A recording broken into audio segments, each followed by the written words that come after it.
hazina na mali, moja iko gizani na nyingine iko mahali pasiri. Kwa hiyo vitu vizuri viko mahali ambako havipatikani kwa urahisi. Kitu chochote cha thamani hakipatikani kwa urahisi. Ndio maana hata ukichukua dhahabu huwezi kuikuta iko juu, iko chini kwenye miamba, na kumkuta mtu anaitafuta utaenda chini sana.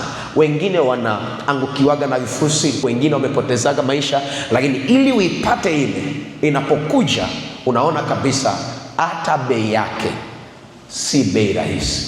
Kwa nini? Kwa sababu upatikanaji wake sio rahisi.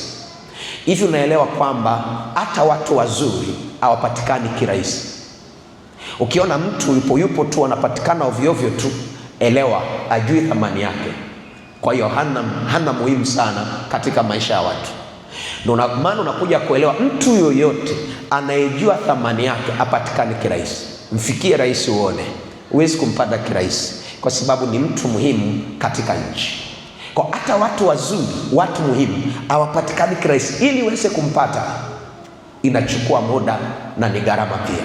Kwa hiyo adimika, usio unapatikana tu ovyo ovyo. Ndio maana wanakuchezea, wanasema yule nimejitoa mimi sio nini na nini. Unapatikana kirahisi mwenzangu, na mimi una muda wa mipango yako. Yaani mtu anaweza kukupigia simu, uko wapi?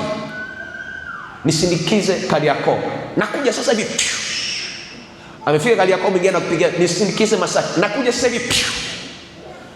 Ndio maana watu hawakuheshimu, kwa sababu unapatikana kirahisi. Tengeneza kwamba wewe ni mtu muhimu, adimika. Hela sipatikani kirahisi, ni kitu cha thamani. Thamani yako inategemeana na vile pia unavyoadimika. Sasa sio unaadimika alafu unaenda kulala. Adimika ukiwa unafanya kitu cha msingi. Bwana Yesu asifiwe.